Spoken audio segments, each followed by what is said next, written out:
1950. I just hope that I'm able to last as long as the ICC in trying to bring peace to the world. The topic which I've been given is peace in a polarized world. Unfortunately, one has time constraints. It's not possible for me to deal comprehensively with this topic at every instance and level of polarization. My focus is going to be on global polarization, but not on Africa. But we do know that global polarization has a huge impact, is having at this very moment a huge impact on Africa.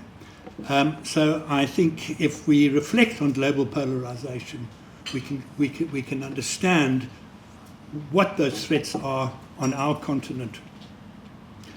At the end of the presentation, I'll mention other significant areas of polarization just to complete the picture, because there are many areas. But my focus, as I say, is on global polarization. Just then to start with my approach, which is the first slide, unsurprisingly, it would be one, and is one, that is deeply rooted in what I have been doing over the last 40 years, and that is peacemaking through trust building, conflict transformation, conflict management, and conflict resolution. Just a quick comment. Janet, thank you for talking about hope and talking about dialogue, because, thank you.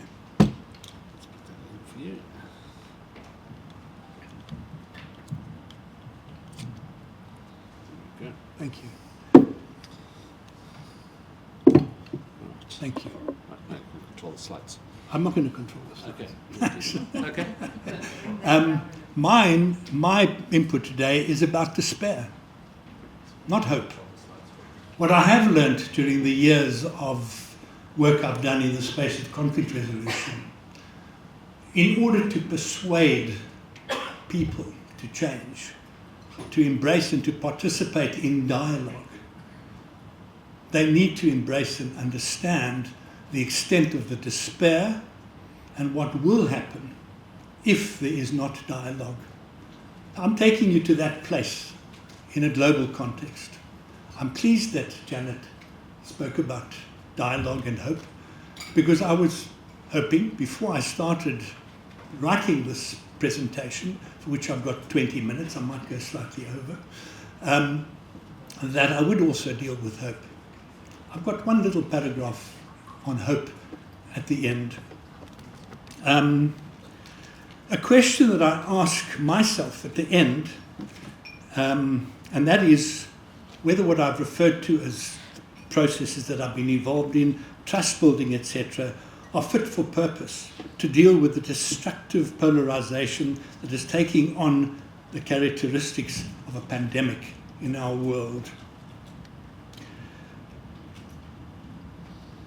When one is challenged to facilitate or mediate peacemaking in a highly complex environment, the starting point is to do a deep dive diagnostic in order to try and identify the aggravators and the moderators of conflict, and to identifying the underlying causes of conflict. Slide 3 is a brief summary. All my slides are very brief summaries of, for the purpose of this presentation, let's say I have done a diagnostic. I mean, real diagnostics can take months, even years. But let's say I've done a diagnostic, I've read quite a bit about polarization, and it's an interest that I do have. What struck me is the complex and symbiotic relationship between conflict and polarization. How they are multi-directional, how they influence one another and thrive on one another, creating what appears to be an unstoppable cycle where, if we look at polarization, it causes conflict by exacerbating divisions and diminishing understanding between people. Polarization also fosters an us and a them. We all know that. That's the mentality, leading to increased tensions and conflict. Polarization also reduces common ground, leading to increased conflict. On slide 4, we look at, on the other hand, at the same time, conflict causes polarization due to the emotional responses we have. Conflict strengthens group identity and loyalty, also leading to increased polarization. Conflict is often influenced by social norms and peer pressure, contributing towards polarization. On slide 5, I look at some of the aggravators and drivers of polarization. And it's already been mentioned, the state of wars that we have in the world today. One of the major drivers of global polarization is precisely warfare. An example of conflict causing polarization, aggravated by global access to graphic TV coverage of death, destruction, as together combined with the toxic social media so often used to spread fake news with the intention, specific intention, to divide. There's the us and them that leads to conflict. There's the emotional responses that leads to more polarization. What we see and what we hear is that the majority of the victims are civilians, many of whom are women and children, peacemakers as well, medical people as well, those who are really trying to resolve the conflict become victims of the conflict. Just think about what we're witnessing at this very moment. 2 major wars between nations, Israel-Palestine war and the Russia-Ukraine war. We also know that there are civil wars in Myanmar, Sudan, Ethiopia, Central African Republic, Syria, Yemen, amongst others. There are terrorist insurgencies in Nigeria, Burkina Faso, Mali, and the DRC, also amongst others. In all of these conflicts, we all take sides. Maybe not intentionally, but deep down there's an emotional response and we take sides. Where was I? In all of these conflicts we take sides based on cultural identity, ideological alignment, religious beliefs, our own personal experiences, historical grievances, the legacies of colonialism, and then of course the insidious propaganda, fake news, hate speech, all of which is so effectively enabled by social media. On top of that, the world has to contend with political irresponsibility and selfish opportunism driven by narcissistic political leaders. Slide 8, I refer to being different together. That's what we need to strive for, being different together. And there has been elements of being different together. And I personally have been involved and managed to contribute towards the facilitation of peace amongst people who are able to be different together. And one of the examples that I mentioned was between 1990 and 1999, before the Second Intifada. I worked with lawyers from East Jerusalem and West Jerusalem, essentially Israel, as well as with Palestinians in collaboration with the Palestinian Center for Human Rights. The objective then, and that's, as I say, for that decade, the objective of the project was to share experiences and learnings from South Africa on the role of lawyers in peacemaking and constitutional transformation. Positions may have differed vastly, which they did, and of course there was conflict, but the protagonists were willing and able to engage constructively. They could be different together. Obviously, a lot happened, but between then and the 7th of October 2023, the attack by Hamas and the abductions, followed by 18 months of retaliation by the IFD, Israel, global polarization on the issue of Israel-Palestine, I would say, is close to absolute, if it is not absolute.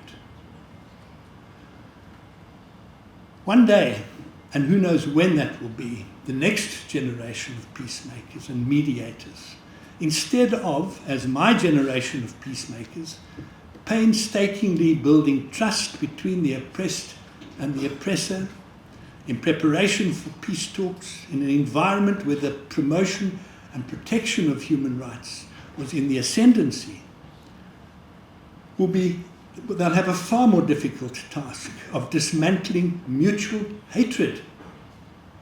And that mutual hatred will straddle multi-generations on both sides. We see it daily. Children, mothers, fathers, grandfathers. The scale and complexity of the challenges that the future generation of peacemakers will have is difficult for me to comprehend. I somehow doubt, and I wonder, whether trust building and reconciliation will be part of the peace building narrative then. We have to think ahead. We have to think in the future. We have to remember what is happening now and just wonder whether what we've done in the last 40, 50 years will be fit for purpose then.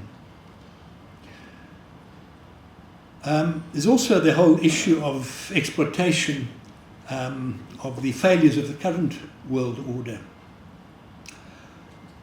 Populism, the ascendancy of the far right, the delegitimization of human rights, the fact that political leaders are able to spread misinformation, fake news with absolute impunity, all of that constitutes a packet of values and ideology in stark contrast with the preceding 75 years. I heard reference and the pillars of positive peace. What we are seeing today in the world largely is the total antithesis of positive peace.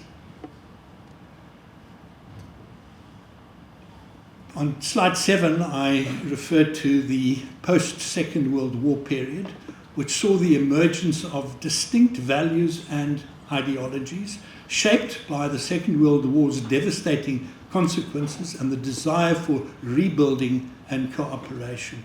So what are those values?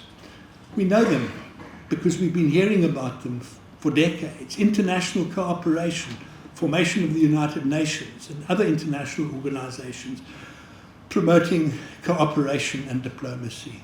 And of course, very important, and for me as a I forget the term, but certainly old school human rights lawyer, a human rights ethos, the Universal Declaration of Human Rights, 1948, that emphasized the importance of protecting and the human dignity and rights. As that ethos grew, we became more and more optimistic and had a strong belief that that would be the future. And then, of course, democracy and freedom. Many countries prioritized democratic governance and individual freedoms. Finally, there was something. Social welfare governments began to focus on providing social security nets and welfare programs. But, and the but's in slide 8, as we know, this post-Second World War order has not been without conflict and polarization, the main source of which has been between conflicting ideologies. Liberalism, neoliberalism, the whole sort of liberal democratic capitalism, the so-called West, and then communism, state-controlled collective ownership, the Soviet Union, anti-colonialism and nationalism, independence from colonial powers, leading to a surge of nationalist movements in Africa and in Asia. Neoliberalism, capitalism, the emergence and prominence, in my view, of neoliberalism and the way in which capitalism has evolved is a significant contributor towards global polarization. Under neoliberalism, the role of government in addressing social and economic issues in most of the West diminished and in many instances disappeared. On economic policy, liberalism supported regulation and social welfare programs, while neoliberalism prioritized free market principles, deregulation, with the result that neoliberalism places greater emphasis on individual responsibility and entrepreneurship, while liberalism would focus more on social welfare and collective well-being. As I say, unfortunately, neoliberalism trumped. I wonder whether that was the right. That's not in my note, by the way, but it just struck me at the time. The erosion of social checks and balances has resulted in extreme inequality, which has been referred to earlier today, impacting not only the poor, but also the middle class, as we've witnessed in the USA and many Western European countries, leaving them feeling disenfranchised and therefore vulnerable to populist, far right-wing leaders' positions that are based primarily on fake news, reminiscent of what happened in Germany in 1930. If you read up about the 1930s in Germany, which gave rise to the unfettered power of Adolf Hitler, his message was, make Germany great again, post-First World War humiliation. Not dissimilar to President Trump's message to make America great again, which has galvanized not only many rural but also urban middle class and working class Americans to become faithful MAGA supporters. Slide 9, colonialism. Any discussion, analysis of global polarization would lack legitimacy if it did not highlight the role played by colonization.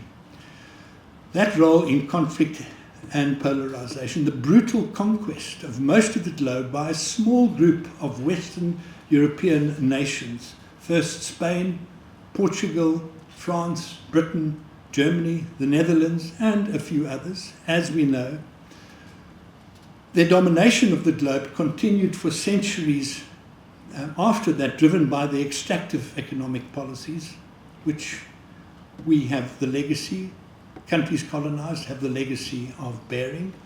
Long after the end of formal colonization and colonial control, the Eurocentric system continued to dominate the world, which, needless to say, informed the post-Second World War world order.